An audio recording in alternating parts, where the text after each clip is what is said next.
Il y a 2000 ans, à Jérusalem, la mort et la résurrection du Christ, juste à l'extérieur des remparts, c'est un peu le centre de l'histoire, ça a coupé l'histoire en deux. C'est un événement considérable qui a marqué le monde. Et juste après la mort du Christ, il a été enseveli dans un linceul. Les 4 évangiles en parlent. Et ce linceul est peut-être celui qu'on vous présente ici, qu'on appelle le linceul de Turin. Et la thèse qu'on va défendre dans cette présentation, c'est qu'aujourd'hui, on peut conclure que cette image imprimée sur le linceul ne peut s'expliquer autrement que par la résurrection du Christ. Alors, en général, dans notre monde qui est assez relativiste, assez agnostique, on n'aime pas conclure. On aime mieux rester en disant « on ne sait pas, c'est un grand mystère, on n'a pas d'explication ». Mais je ne pense pas que ce soit la position la plus raisonnable, parce que dans certains cas, effectivement, on peut garder une position en disant « on ne sait pas ». Mais il y a d'autres cas où on sait, et il faut être capable de discerner ces cas-là des autres. Souvent, dans l'esprit des gens, quand vous abordez une question comme ça, soit c'est blanc, soit c'est noir, tout le reste est gris. Soit c'est sûr et certain à 100%, soit c'est sûr et certain à 0%, et tout le reste est indéterminé. Soit c'est oui, soit c'est non, et tout le reste c'est peut-être. Et comme beaucoup de questions ne peuvent pas être un oui absolu ou un non absolu, on a tendance à mettre tout dans la catégorie des peut-être. Mais en fait, aujourd'hui, il y a une nuance qu'il faut apporter parce qu'on a pu réfléchir davantage sur les probabilités.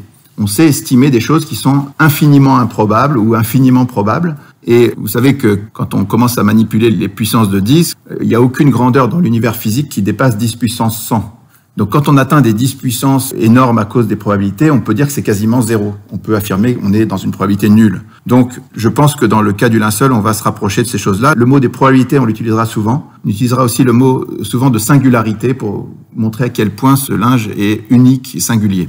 Voilà. Donc, après des décennies d'études scientifiques, sur cet objet qui est maintenant le plus étudié au monde, il y a eu 500 000 heures de sciences de haut niveau pour étudier le linceul, ce qui est unique au monde.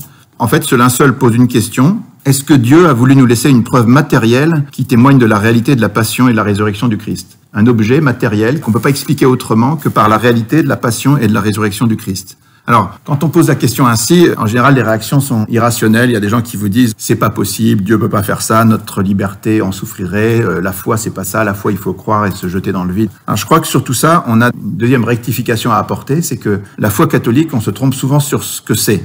Déjà, le Concile Vatican I a affirmé clairement qu'on pouvait accéder à la connaissance de Dieu par la raison naturelle seule. Ensuite, si vous regardez l'Évangile, vous voyez que dans la lettre de Jacques, il dit que vous croyez en Dieu, très bien, les démons aussi croient en Dieu et ils brûlent. Donc, le fait de croire en Dieu, c'est pas la foi. Les démons savent qu'il y a un seul Dieu, mais ils n'ont pas la foi. La foi, c'est autre chose. Alors, ce que je veux dire, c'est que c'est pas parce qu'on a la preuve de Dieu que notre liberté et notre foi ne sont pas possibles. Dans l'Évangile de Jean, c'est très curieux. Jésus est toujours combattu par les pharisiens, les scribes, tout ça.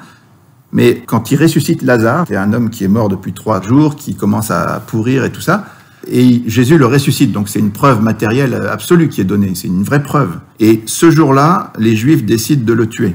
Donc ça veut dire que par rapport à n'importe quelle preuve, même si les preuves sont vraies et valables, on garde sa liberté et on doit faire un acte de foi.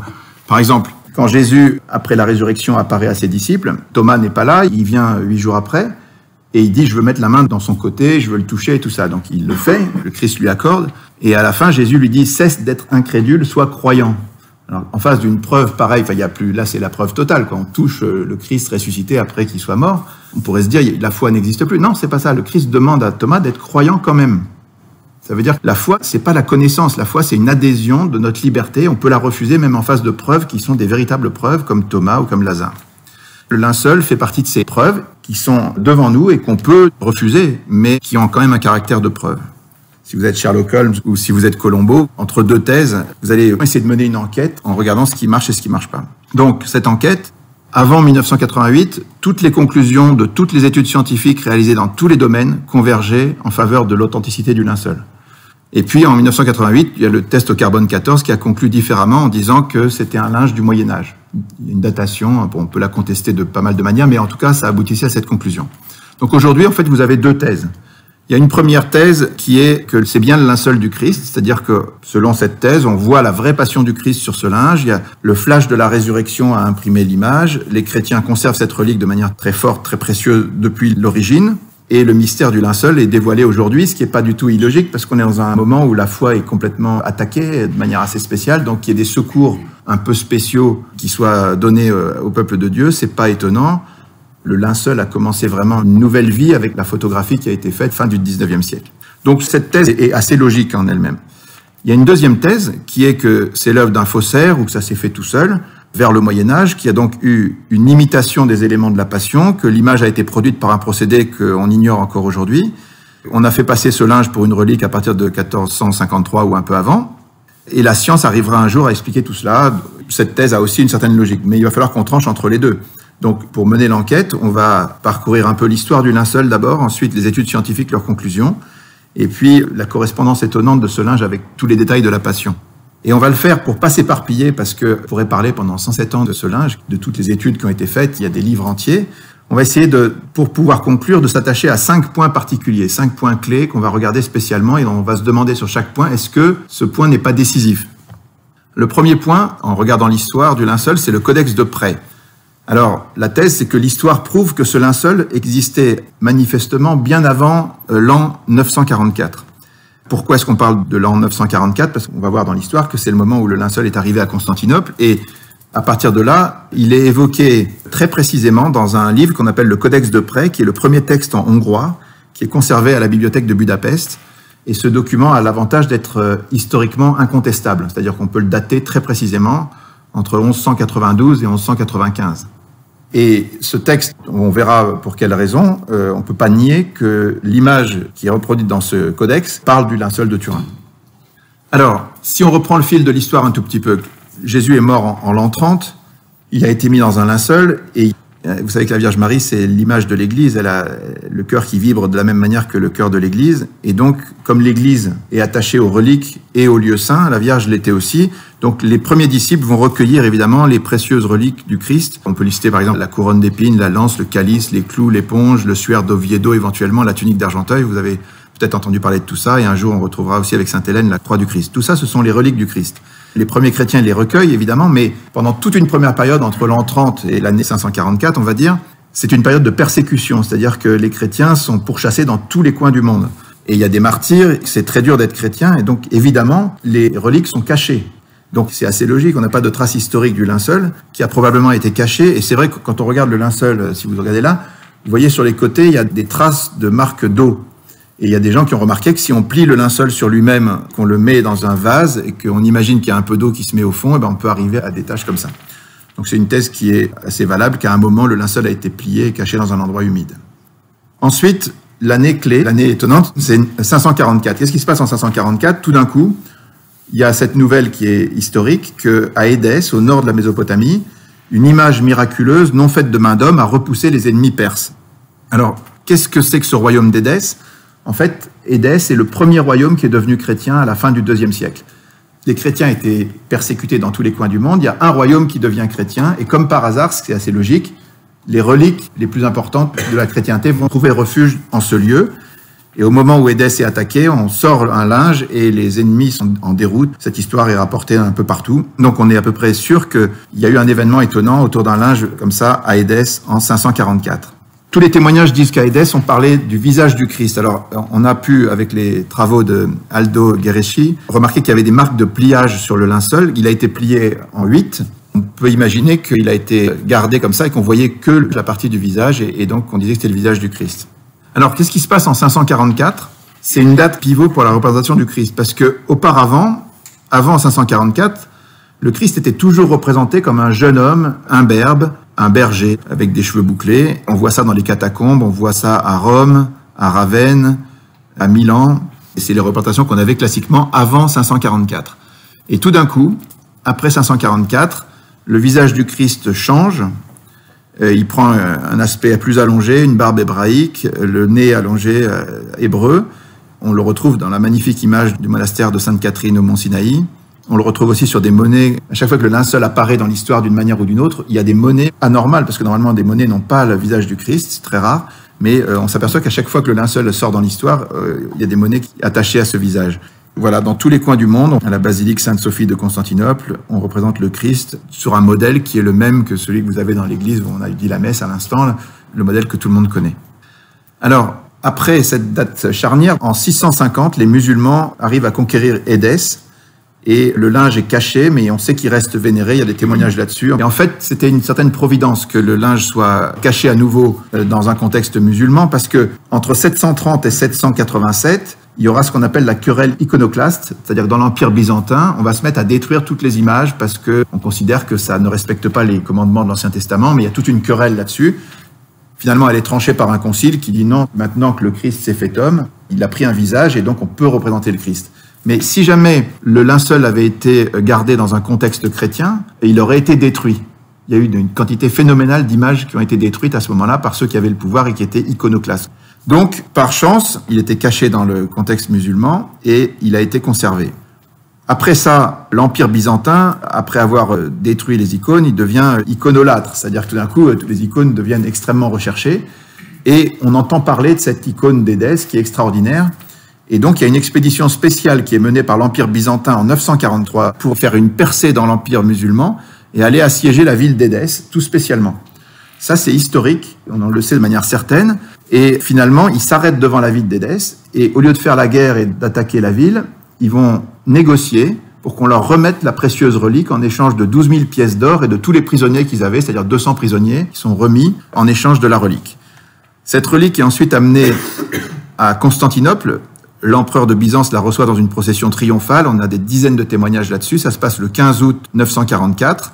Il y a un dessin qui est publié 2 siècles après par Jean Skilitzès qui illustre ça. On voit l'empereur embrassant le visage du Christ sur un linge qui a une certaine longueur. Mais est-ce que c'est le linceul de Turin? On s'en doute, mais on va l'apprendre de manière certaine grâce au Codex de Près. Donc pour l'instant, le linceul est conservé dans l'église des Blachernes et au Pharos, c'est-à-dire l'église des Blachernes, c'est au nord de Constantinople, et le Pharos, c'est là où était l'empereur. Puis on a des témoignages qui circulent de l'un à l'autre. Voilà. Grégoire le référendaire, qui est allé chercher le linceul à Édesse, qui a vérifié que c'était bien cette relique qu'on lui remettait en échange des 200 prisonniers et des pièces d'or, il évoque cette empreinte et il dit qu'elle est embellie par les gouttes de sang jaillies du côté du Christ. Donc on voit bien que c'est pas seulement un visage, il y a aussi le côté. Il y a d'autres témoignages encore. Mais finalement, comme je vous disais, vers 1190, le linceul est précisément évoqué dans le Codex de Près, qui est ce premier texte en hongrois incontestable. Alors, qu'est-ce qui nous fait penser de manière certaine que c'est en voyant le linceul qu'on a dessiné cette image? C'est simplement la position du Christ, la position des mains, et surtout le fait qu'on ne voit que 4 doigts du Christ. On ne voit pas le pouce. Et ça, c'est unique dans l'histoire du linceul. Il n'y a aucune image dans le passé qui avait pensé à exprimer un détail comme celui-là. Et d'où ça vient? Eh bien, le chirurgien Barbet, qui a fait des expériences en 1932, il a écrit La Passion selon le chirurgien en regardant le linceul, il a constaté que quand on plantait des clous dans l'espace de Desto, non pas dans les paumes des mains comme faisaient toutes les représentations du Christ, mais si vous faites ça sur un corps que vous crucifiez, en fait, le poids du corps va déchirer la main et le corps va tomber. Donc les Romains, qui étaient un peu des experts en crucifixion, puisqu'ils en avaient fait des milliers, ils crucifiaient dans l'espace de Desto, c'est-à-dire au niveau du poignet, et là, le corps tient parfaitement. Simplement, quand vous mettez un clou à cet endroit-là, vous tapez sur un nerf et le pouce se rétracte. Et avec le corps qui est tétanisé, avec la rigidité cadavérique, le pouce va rester dans cette position-là. Et quand le Christ, sur le linceul, met les mains sur le bas-ventre, on ne voit que 4 doigts. Ça, c'est un détail auquel personne ne pouvait penser. C'est un détail qu'on voit sur cette image et qu'on ne voit sur aucune autre image avant le linceul. Donc, on est en présence d'un cas d'école, de quelque chose d'absolument incontestable. Et si vous regardez d'autres détails du Codex de Près, vous voyez qu'à un endroit sur le linge, il y a 4 points qui forment un L. Et en fait, sur le linceul, si vous regardez, vous voyez sur la partie gauche, là-bas, 4 points qui forment un L en haut et en bas. Suite à un incendie, il y a eu des trous qui ont été faits dans le linceul. Donc, ce détail-là, qui est reproduit sur l'image du Codex de Près, ne peut pas non plus être inventé. On est sur des choses absolument incontestables. Voilà. Il y a plusieurs autres détails, on ne va pas rentrer trop dans les détails justement. Alors l'histoire se poursuit en 1203. Il y a un chevalier français qui s'appelle Robert de Clary qui arrive et qui dit qu'il a vu le siloane, c'est-à-dire le linceul du Christ, où notre cire fut enveloppée, qui chaque vendredi se dressait tout droit, si bien qu'on pouvait y voir la figure de notre Seigneur. À Constantinople, tous les vendredis, on exposait le linceul dans toute sa longueur, se dressait tout droit, pour qu'on puisse venir le vénérer. Et puis, arrive cette fameuse date de 1204, 14 avril 1204. Vous savez que la 4e croisade, avec 33 000 croisés français et 17 000 Vénitiens, attaque Constantinople et il pille la ville pendant 3 jours. Ces 3 jours d'horreur, un vrai scandale entre chrétiens. Et à cette occasion, Robert de Clary, donc le chevalier, précise en 1204 que plus jamais personne, ni grec ni français, ne susse que le linceul de vin quand la ville fut prise. Simplement, On sait que c'est un Français, le chevalier Othon de la Roche, qui pénètre dans l'église des Blachernes, à l'endroit où le linceul était certainement.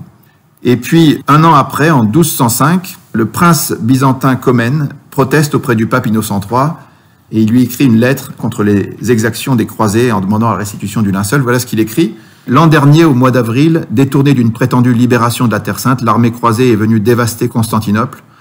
Au cours de cette dévastation, les soldats de Venise et de France se sont livrés au pillage des édifices sacrés. Ils ont pris les trésors d'or, d'argent et d'ivoire et se les sont partagés.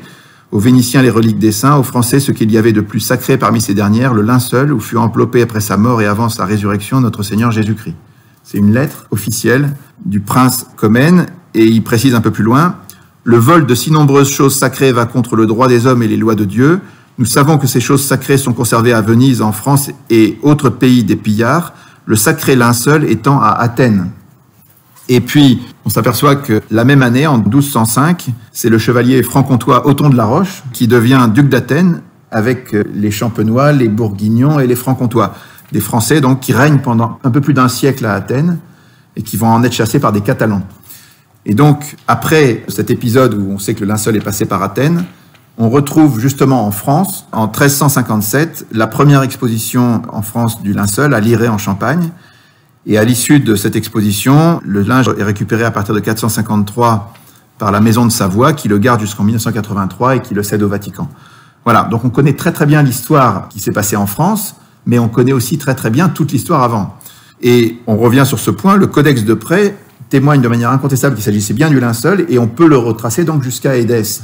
Ça veut dire que c'était pas un linge du Moyen-Âge, ça veut dire que la thèse numéro 2, elle est déjà annulée. C'est pas vrai que le linceul venait du Moyen-Âge. Deuxième point auquel on va s'attacher, c'est que le linceul est un négatif. Alors, on sait qu'il existe depuis des siècles, et on sait aussi que cette notion de négatif est totalement inconnue avant le 19e siècle. Il n'y a aucune image d'aucune sorte qui représente un négatif avant le 19e siècle. Alors, pour la petite histoire, Sainte Thérèse de l'Enfant Jésus et de la Sainte Face est partie au ciel en 1897. Elle avait promis de passer son ciel à faire du bien sur la terre. Elle avait évidemment une dévotion particulière à la Sainte Face du Christ, puisqu'elle l'a mise dans son nom.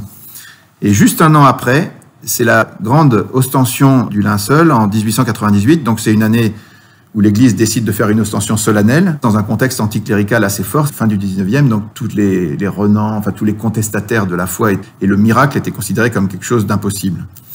Les croyances chrétiennes étaient ridiculisées et c'est jugé d'un autre âge. À ce moment-là, il y a un amateur qui s'appelle Segundo Pia qui est autorisé à faire la première photo du linceul. Donc à l'époque, quand on faisait des photos, c'était un peu plus compliqué qu'aujourd'hui. Il fallait faire une plaque photographique, la mettre dans un révélateur dans une chambre noire. Et quand il fait ça, il sort dans sa chambre noire la photo du linceul et il s'aperçoit que c'est un négatif.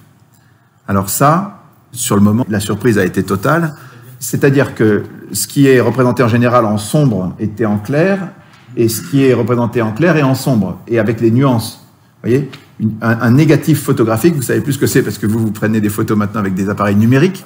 Mais à l'époque, quand la photo a été inventée, en 1826, par Nicéphore Niepce, qui a réalisé la première photo, vous la voyez ici, c'est la photo de sa maison. C'était donc un procédé par lequel on appliquait sur une vitre avec du sel d'argent, il y avait une lentille et l'image extérieure imprimée en quelques secondes sur la plaque de verre et changeait le sel d'argent, les couleurs du sel d'argent. Et on l'a fixé, cette image, et ensuite on l'avait en négatif, c'est-à-dire que ce qui était lumineux était devenu sombre et ce qui était sombre était devenu lumineux. Et ce négatif-là, on a passé 30 ans à se demander comment on allait faire pour le changer et en faire un positif. Et c'est finalement dans les années 1860 qu'on a réussi à faire un deuxième transfert qui permettait d'arriver à un positif. Donc vous voyez que c'est pas facile, c'est une notion qui est compliquée, et personne ne l'avait imaginé, personne ne l'avait conçu avant le 19e siècle. Or, le linceul est conservé et connu depuis longtemps, et il avait ce caractère d'image négative. Alors, quand Segundo Pia sort cette image, il montre ce visage qui est quand même très frappant, et ça fait l'effet d'une bombe. C'est-à-dire, pour la première fois, on voit un visage, mais on se dit, mais qu'est-ce que c'est que cette chose? Est-ce que c'est le visage du Christ? Et on commence par l'accuser de mensonge. On dit, c'est un menteur, il a trafiqué l'image, c'est pas la vraie. Alors, comme le linceul était à nouveau caché, puisqu'on le protège de manière extrêmement forte, c'est seulement dans les années 1930 qu'une deuxième photo du linceul sera faite, et qu'elle permettra de montrer, avec des huissiers, des experts, lors d'une ostension, démontrera que Pia n'avait pas menti. Mais sur le moment, tout le monde lui tombe dessus et on dit « mais c'est pas possible, c'est pas vrai ». Et il y a à ce moment-là des Français, le professeur Yves Delage, qui est un agnostique anticlérical, et son assistant Paul Vignon, qui veulent démasquer la supercherie et qui se mettent à analyser les photos de Secundopia. Et finalement, après analyse, ils sont complètement retournés. Et ils vont faire une synthèse qui va être présentée à l'Académie des sciences en 1902. Et ils vont conclure en disant « Il n'y a aucun doute, ce linge porte l'empreinte extrêmement réaliste d'un homme qui est mort crucifié selon la manière de l'Antiquité romaine. » Ils font tout un développement et ils concluent en disant « À notre connaissance, il n'y a aucun autre condamné romain à la crucifixion qui ait subi en même temps une flagellation, un couronnement d'épines et un coup de lance, toutes choses qu'on retrouve inscrites dans l'image du linceul. » Alors, ce rapport fait scandale, l'Académie des sciences n'accepte pas et le président, qui est Marcelin Berthelot, qui est un anticlérical notoire, refuse d'enregistrer la déposition et ce qui a été dit devant tout le monde pour la première fois, on refuse de l'enregistrer pour des raisons idéologiques. Et Delage répond à Berthelot ensuite dans une lettre que Jean d'Artigues cite souvent. Il dit « Si au lieu du Christ, il s'était agi d'un Sargon ou d'un pharaon quelconque, personne n'eût rien trouvé à redire. » Vous savez, en science et dans tous les domaines, il y a les présupposés philosophiques et les a priori qui comptent énormément. Même Einstein, quand on lui a proposé la théorie du Big Bang, il a dit « Non, c'est pas possible, on va faire autrement, on va mettre une constante pour empêcher que ça soit trop proche de la création biblique. » Donc il y a des a priori qui comptent énormément, et là, on ne voulait pas que ce soit le linceul du Christ. Alors, suite à ça, il y aura des tas d'études. La plus importante, ça sera l'étude en 1978 du STURP, donc le Shroud of Turin Research Project, des Américains, 32 scientifiques américains, dont 24 viendront à Turin avec 6 tonnes de matériel et qui feront 300 000 heures d'études sur ce linceul, avec tous les moyens techniques possibles. Ces études, on va les regarder un peu de près, mais restons sur ce premier point. Simplement le fait que ce soit une image en négatif, c'est juste impossible que quelqu'un l'ait conçu avant le 19e siècle. Cette idée de négatif n'existait pas. Il n'y a aucun exemple dans le passé. Au Moyen-Âge, la notion était inconcevable pour l'époque. Deuxième point, c'était inutile parce que ça donnait un résultat assez médiocre, flou, disgracieux. Et pourquoi créer un négatif illisible alors que l'image aurait pu être faite directement en positif, comme sur tous les faux linceuls connus au Moyen-Âge? Et puis, troisième point, il y a quantité de détails qui sont à peine perceptibles à l'œil nu. Si vous vous rapprochez du linceul, vous voyez presque rien. Des choses qu'on peut appréhender avec des procédés photographiques très puissants, des procédés modernes. Et ces choses-là existent sur le linceul, il n'y avait aucune raison de les créer alors qu'on ne les voyait pas. Si jamais il y avait eu un faussaire, il aurait fallu qu'il travaille non pour ses contemporains, mais pour le XXe siècle. Globalement, c'est impossible. On peut s'arrêter sur ce deuxième point. À lui tout seul, il montre que le linceul ne pouvait pas être autre chose qu'authentique. Voilà un premier point sur la matière du linceul. Troisième point, ce linge est une sorte d'exposition de l'évangile de la Passion. On recense 18 détails inconnus au Moyen-Âge qui rendent l'image inconcevable aussi à cette époque. Toutes les études qui succèdent pendant un siècle vont conclure, donc comme on avait dit, de manière concordante, et c'est l'objet le plus étudié au monde. Alors d'abord, si on regarde le tissu lui-même, c'est un linge de 4 mètres 40 par 1 mètre 10, qui est constitué d'un lin pur et tissé en chevron, c'est-à-dire un procédé de tissage qui était connu au Moyen-Orient au temps de Jésus. Et le lin pur avec un peu de coton, sans aucune trace de laine, ça correspond aux règles des métiers à tisser juifs. Pourquoi? Parce qu'il y avait 2 textes de la Bible, dans le Lévitique et dans le Deutéronome, qui disaient qu'on ne devait pas porter sur soi un vêtement mêlé de 2 fibres différentes.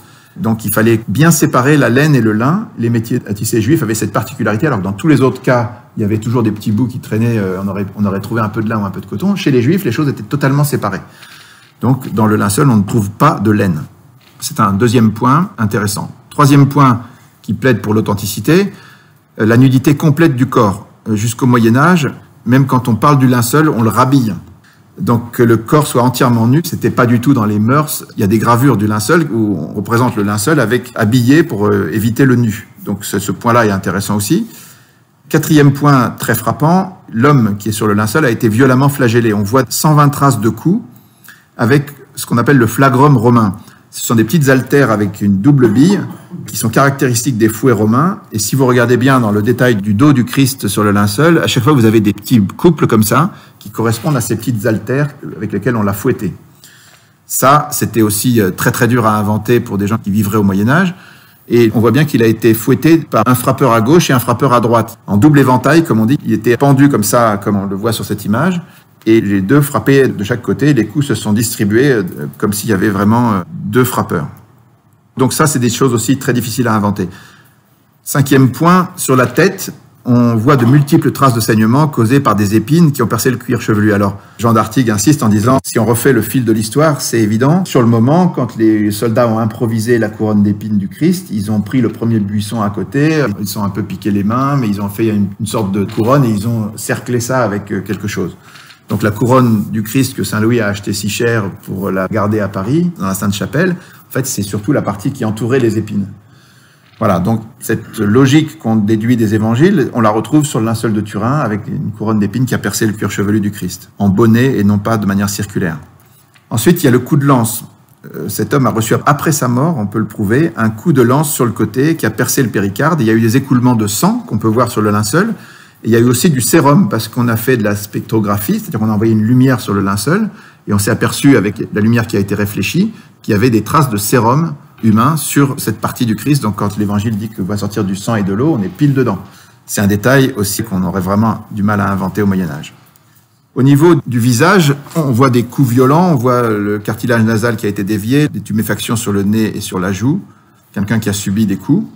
C'est un 7e point. On a parlé de ces clous dans les poignets qui sont vraiment quelque chose de tout à fait extraordinaire. Toutes les représentations du Christ avant le linceul mettaient les clous dans la paume des mains et l'exactitude scientifique, elle est sur le linceul. Voilà. Il y avait aussi plusieurs études sur les pollens. Alors elles sont contestées parce qu'il n'y a pas eu de publication scientifique sérieuse. Jean d'Artigues disait que la raison, c'était que quand les gens ont fait des recherches sur les pollens, ils ont appliqué des cols pour pouvoir extraire les pollens du linge et les cols déforment les pollens, donc c'est difficile à publier. Mais toutes les études ont dit qu'il y avait des pollens endémiques, c'est-à-dire des pollens qui ne se retrouvent que dans la zone de Jérusalem au moment de la Pâque, du printemps des Juifs. Donc même si ces études sont contestées, c'est aussi un élément quand même important qui a été testé par plusieurs équipes. Un autre point qui, lui, pour le coup, n'est pas contesté, c'est qu'on a retrouvé de la poussière d'aragonite, la pierre calcaire de Jérusalem. L'aragonite existe dans d'autres endroits du monde, mais on la retrouve dans le nez, les pieds et un genou de l'homme qui est sur le linceul. Donc, dans l'hypothèse du Christ, ça colle parfaitement. Il est tombé dans sa passion, il a tapé sur le sol et qu'on retrouve des petits fragments de la poussière d'aragonite, ça se justifie complètement. Et si jamais quelqu'un devait créer un linceul au Moyen-Âge en France, jamais il penserait à mettre des petits cristaux d'aragonite de la pierre de Jérusalem pour tromper son monde. Enfin, c'est juste impossible. 11e point, il y a eu un contact réel d'un corps humain avec du sang, de la sueur, du sérum, mais aucune trace de putréfaction, qui en général vient avant 30 heures. Pas toujours, il y a des corps conservés miraculeux dans l'Église catholique, mais en général, entre 30 et 40 heures, vous avez déjà des traces de putréfaction, il n'y en a aucune sur le linceul. Donc le corps n'est pas resté longtemps en contact avec le linceul a priori. Ensuite, si vous regardez bien au niveau des traces de sang, vous voyez que d'abord, l'image qui a été produite sur le linceul, qui représente le corps, elle n'imprime pas en dessous des taches de sang. Donc les taches de sang existaient avant la production de l'image. Mais surtout, quand vous collez un corps humain, le sang coagule très très vite. Et ensuite, quand vous arrachez le corps, vous arrachez une petite partie des parties microscopiques des fibres. C'est obligatoire. Et bien, dans ce cas particulier, c'est comme si le corps s'était désintégré. Il n'y a aucune trace d'arrachement des fibrilles. Ça, c'est quelque chose qui a convaincu des tas de gens du fait qu'on parle du corps du Christ qui s'est transformé en corps glorieux. Donc c'est très important de pointer qu'il n'y a pas eu de déchirement des fibres lors de l'arrachement du corps.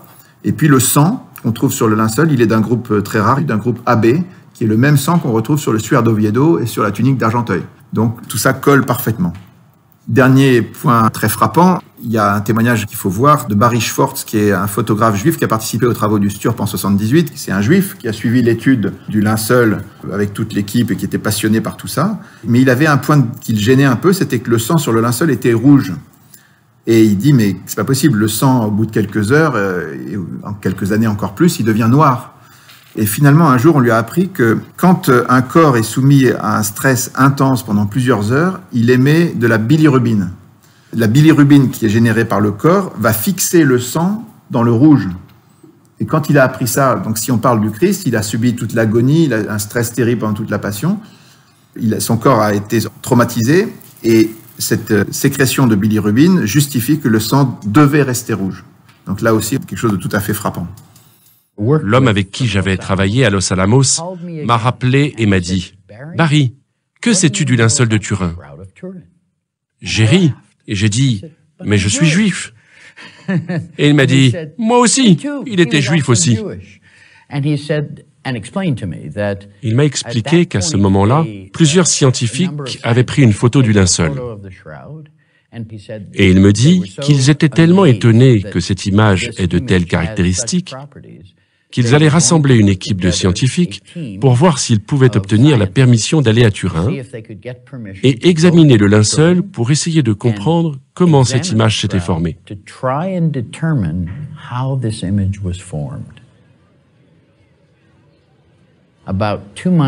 2 mois environ après le début du projet, je me souviens avoir dit à l'un de mes collègues, « Qu'est-ce qu'un jeune homme juif comme moi fait ici ?»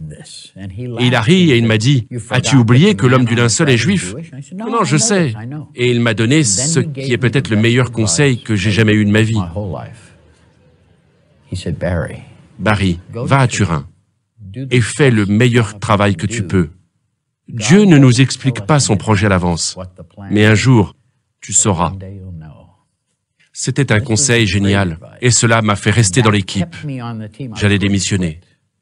Mais à cause de ces paroles, de Dieu peut-être à travers ses lèvres, je suis resté dans l'équipe.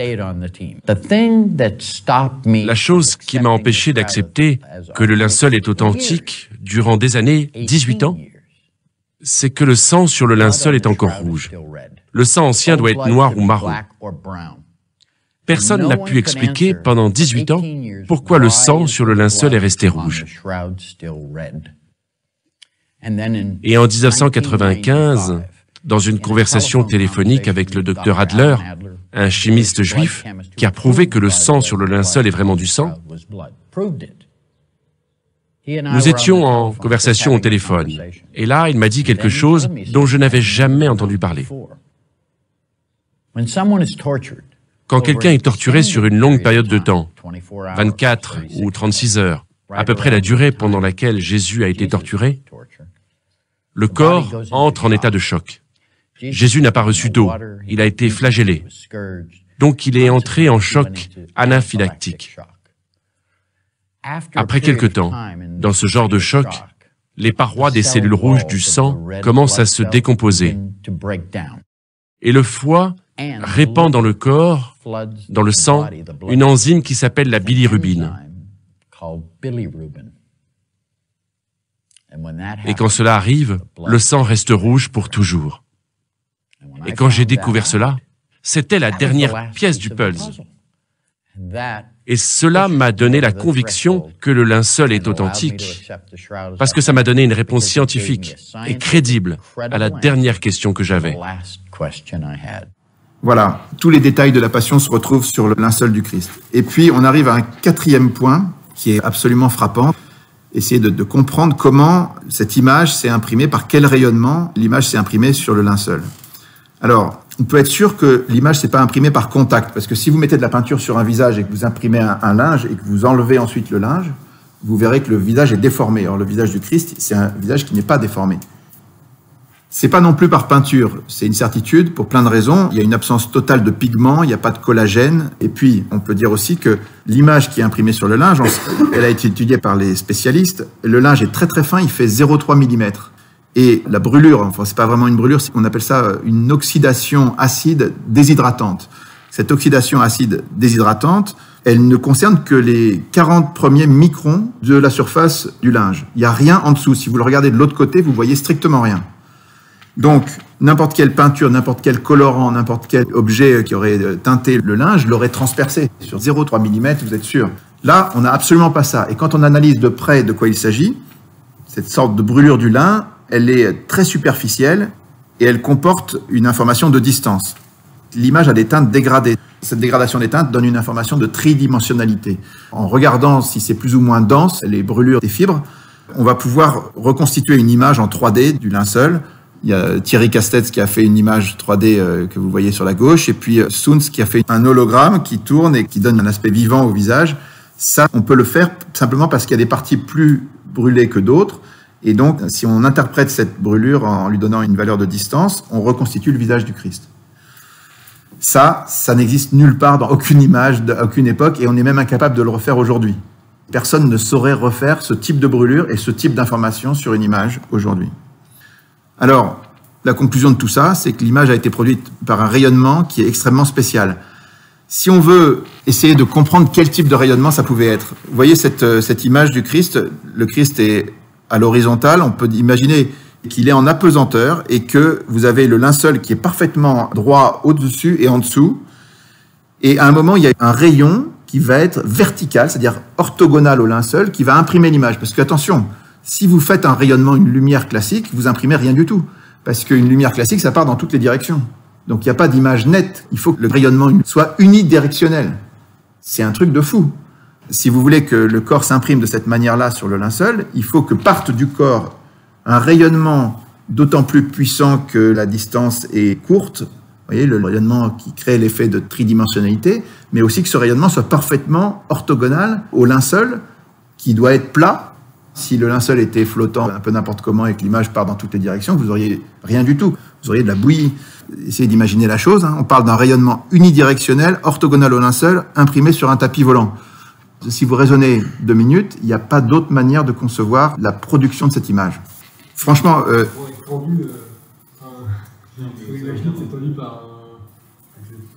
Oui, ça pourrait être tendu par autre chose. Ok, mais il faut qu'il soit bien plat. Et non, le truc le plus dingue, c'est que si jamais tu mets une bougie près d'un linge ou une très forte lumière, tu vas avoir un gradient de brûlure. Mais pas une brûlure comme ça. Donc c'est ça qui est fou. C'est pas tellement l'apesanteur et tout. Ce qui est fou, c'est le rayonnement directionnel. Parce qu'il n'y a pas d'autre explication pour faire une image nette.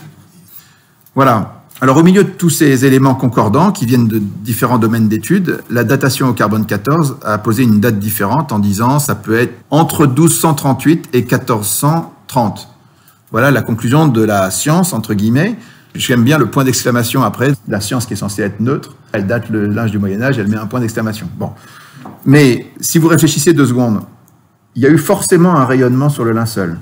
Le père Rinaudot a donné l'explication la plus sensée. Il a dit, ce rayonnement, quand on a essayé de faire d'autres expériences pour essayer de s'approcher de cet effet sur le linceul, il s'est aperçu que quand on bombardait le linceul par l'éclatement de particules de deutérium, avec des protons et des neutrons, ça donnait ce type d'oxydation acide déshydratante très proche de celle du linceul.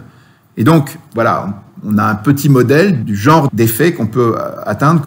Mais quand vous faites un bombardement avec un rayonnement comme ça, vous allez changer le taux de carbone 14. Parce que, justement, les protons et les neutrons vont changer le taux de carbone 14 et vous rajeunissez le tissu. Donc, en fait, il y a une explication qui est tout à fait cohérente, c'est qu'il y a eu un rayonnement de type inconnu en l'an 30 et que ce rayonnement a perturbé le taux de carbone 14 sur le linceul. 5e et dernier point, la singularité absolue. En fait, cet objet, on a bien vu, il est unique et non reproductible de 1000 manières. Comment expliquer qu'il n'y ait aucun autre objet de ce type, qu'on s'en rapproche en rien? Il n'y a aucune image qui reprend même 2 ou 3 aspects de cette image unique au monde. Alors, le raisonnement est très simple. Si cette image pouvait venir de causes naturelles communes, il y aurait d'autres cas semblables. Le fait que l'image ait été provoquée par la résurrection du Christ est la seule réponse cohérente parce que si vous avez un événement absolument singulier comme la résurrection du Christ, c'est normal que ça produise un effet absolument singulier comme cette image. Vous avez une singularité qui répond à une autre singularité. Si par contre, vous excluez la résurrection du Christ et vous voulez que ce soit une cause naturelle ou une cause humaine, il n'y a aucune raison qu'il n'y en ait pas eu d'autre. Vous voyez, il y a une bijection entre la singularité du linge et la singularité de l'événement de la résurrection. Bien. Voilà. Alors, si on essaie d'être honnête dans le raisonnement, chacun de ces points clés dont on a parlé permet de conclure. On peut essayer de résumer tout ça dans un arbre logique. Si vous considérez le linceul de Turin, soit il a été fait par quelqu'un, soit personne ne l'a fait. S'il a été fait par quelqu'un, on sait que c'est forcément au Moyen-Âge ou avant le Moyen-Âge. Or, c'est impossible parce qu'il y a 18 détails qui étaient absolument inconcevables, inconnus au Moyen-Âge. L'image ne pouvait pas être conçue de cette manière-là. On parle du négatif, du tissage, des clous, de la forme des plaies, du sang, du pollen, des calcaires, tout ça. Donc cet objet est vraiment inconcevable au Moyen-Âge, hypothèse impossible. Donc il s'est fait tout seul. Alors soit il s'est fait par rayonnement, soit il s'est fait par contact avec un corps. On a vu que le contact avec un corps, c'était impossible parce qu'il n'y avait pas de déformation de l'image. Donc c'est un rayonnement, on en est sûr, mais c'est un rayonnement, comme on a dit, très spécial. Il est orthogonal et non diffus, il procède d'une oxydation déshydratante acide, il y a un effet qui n'est que superficiel et il recèle une information de distance. Et tout ça suppose un corps en apesanteur avec le linceul autour.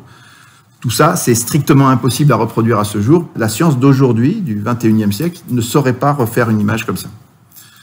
Donc, on peut se dire, ce rayonnement, est-ce qu'il a pu être produit par une cause naturelle ou est-ce qu'il est produit par une cause surnaturelle? La cause naturelle, franchement, elle est très improbable parce que le mécanisme est inexplicable. Il n'y a aucun autre exemple et il y a cette singularité absolue. Si une cause naturelle produisait ce type d'image, les mêmes causes produisant les mêmes effets. Dans d'autres situations, on aurait produit des images au moins un peu semblables, un peu comparables. On n'a rien. Donc cette solution est aussi à exclure. Donc en fait, on n'arrive qu'à la seule solution possible, la cause surnaturelle. C'est la seule explication cohérente. Donc on parle d'une image produite par le flash de la résurrection, le corps du Christ avec l'intégralité de l'évangile de la Passion, parfaitement logique, une cause singulière qui explique un effet singulier. Voilà, on est dans quelque chose d'extrêmement logique. Donc en conclusion, à lui tout seul, ce linceul devrait changer le monde. C'est-à-dire que vous présentez la preuve matérielle. Et en gros, vous pouvez dire que l'athéisme est faux. Et alors l'islam en particulier, parce que l'islam dit que le Christ n'a pas été crucifié. Petite parenthèse sur l'islam, c'est quand même étonnant. L'islam dit que les chrétiens vont aller en enfer parce qu'ils croient que Jésus est ressuscité. Bref, ils associent à Dieu ce qu'il ne faut pas associer. Mais dans la vision de l'islam, c'est Dieu qui a substitué au Christ un sosie. Donc Dieu a trompé les chrétiens, en fait, en quelque sorte, et il va leur reprocher ensuite de croire que c'était vraiment Jésus alors que c'est lui qui l'a choisi. Donc, bref. Donc, dans l'islam, on dit que Jésus n'a pas été crucifié, donc si cela est Jésus crucifié, ça ne marche pas. Donc la foi chrétienne est vraie, et quand on relit la Passion, on est touché aussi, parce que le Christ nous a aimés au-delà de tout ce qui est imaginable. Donc voilà, si on devait s'en tenir à un raisonnement rationnel, on devrait conclure qu'on doit se convertir, que le Christ est vraiment... Oui. Mais la question, c'est que, en fait, moi, c'est quelque chose que j'ai découvert dans le temps, parce que quand j'étais jeune, comme vous, je pensais que les gens étaient raisonnables, je pensais qu'on était tous raisonnables, et que c'était la raison d'abord, et qu'en fait, derrière ça, on suivait notre raison, on était des êtres raisonnables. Et bien, en fait, plus ça va, plus je pense qu'on n'est pas du tout des êtres raisonnables. C'est que la plupart des raisonnements se font sur le sentiment, les intérêts, et en fait... avouer que Dieu existe, avouer que le Christ est vraiment Dieu incarné, mort, ressuscité, ça gêne beaucoup de gens parce qu'ils ont l'impression qu'ils vont y perdre leur autonomie, leur liberté, ça remet en cause leur vie, donc ils préfèrent renier tout ça. Voilà un peu. Mais soyons rassurés, nous les chrétiens, on peut penser que la raison est avec nous et que le linceul est le vrai linceul du Christ. Voilà ce que je pense. Je vous remercie.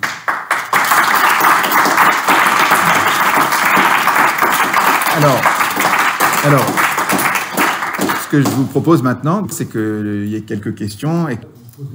Qu'est-ce qu'on appelle une preuve dans le langage courant? Qu'est-ce que cherchent Colombo et Sherlock Holmes quand ils font une enquête? Il y a deux thèses. Il est coupable, il n'est pas coupable. Il était avec le chandelier, il a des traces d'ADN sur le truc et tout. Donc pour moi, c'est des preuves que c'était lui. Une preuve, c'est ce qui invalide une thèse et ce qui rend l'autre valide. Quand vous faites une enquête policière, vous cherchez des preuves. Et à la fin, il faut bien à la maman poser un diagnostic, poser une conclusion. Vous le faites à partir d'éléments matériels. Et à un moment, vous dites, là, cette thèse, elle est invalide parce que cet élément-là la rend invalide. Moi, je dis que la thèse du Moyen-Âge, elle est invalide par le codex de prêt, absolument clair. Elle est invalide par les 18 détails qu'il y a sur le linceul. Elle est invalide par l'idée du négatif et elle est invalide par l'idée de la singularité de ce linge. Voilà. Chacun de ces éléments, à lui tout seul, il suffit à déblayer le terrain. Donc, bon. Et ce que je dis simplement, c'est que les preuves ne sont jamais contraignantes. Vous pouvez faire ressusciter Lazare, les Juifs disent si Jésus a fait ça, on va le tuer. Donc ces preuves n'empêchent pas la liberté. Une preuve vous laisse entièrement libre. Après, vous en faites ce que vous voulez, mais ça reste une preuve. Une preuve, c'est une croyance. Pardon? Si on a une preuve de l'existence de quelque chose, c'est pas... Mais attendez, c'est bien ce que je dis avec l'exemple de Thomas. Thomas, il met sa main dans le côté du Christ, il dit si je mets pas ma main dans son côté, si je mets pas mon doigt dans son côté, ma main dans ses trous, des plaies, je ne croirai pas. Ok, Jésus se montre, et Jésus lui dit pas, maintenant t'as plus besoin de croire puisque tu m'as vu. Non, il lui dit, cesse d'être incrédule, sois croyant. C'est hallucinant comme phrase. Ça veut dire qu'il lui donne une preuve totale qu'il est ressuscité 8 jours après l'avoir vu entièrement mort, et il lui dit pas, t'as plus besoin de la foi, il dit non, je te demande la foi, parce que la foi, c'est pas une affaire de connaissance. La foi, ça concerne une adhésion. Il faut le vouloir. Et encore une fois, comme dit Saint Jacques, les démons, ils savent qu'il y a un seul Dieu, mais ils n'ont pas la foi parce qu'ils brûlent. Un jour ou l'autre, on sera tous en face de Dieu, on saura tous que Dieu existe. Mais par contre, il y aura ceux qui, par leur volonté, adhéreront à Dieu et ceux qui diront, on n'en veut pas. On reste libre. La foi, c'est pas une affaire de connaissance. Jésus, il n'a pas dit aux gens, prenez un crayon, bon, il y a un seul Dieu, 3 personnes, tac, tac, tac, il vous fait le catéchisme, ok, je sais tout, c'est bon, j'ai la foi. Non, mais il voulait qu'on le cherche. Il cherche une adhésion, en fait, il cherche qu'on l'aime. Donc la foi, c'est à ce niveau-là. Pas le même niveau que la connaissance. On peut faire l'analyse de 1000 points, il y a eu, comme je vous dis, il y a eu 500 000 heures de travail là-dessus et tout concorde. Ce que je veux simplement dire, c'est, à la fin, la grande question, c'est qu'est-ce qu'on conclut? Qu'est-ce qu'on fait de ce cadeau? Parce qu'en fait, c'est un cadeau de Dieu.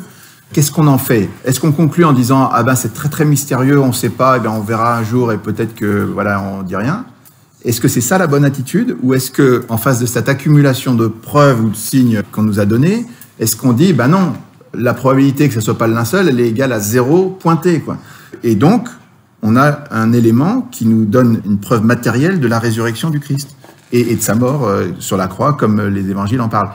Moi, je trouve que c'est très important. C'est là-dessus que doit s'exercer le discernement, c'est-à-dire, est-ce qu'on conclut ou est-ce qu'on fait toute cette étude? On a une attitude incohérente en disant, comme d'habitude, on est agnostique, comme d'habitude, tout est relatif. Non, il y a des trucs, à un moment, on a passé le stade de peu conclure. Merci. Voilà. Merci à vous.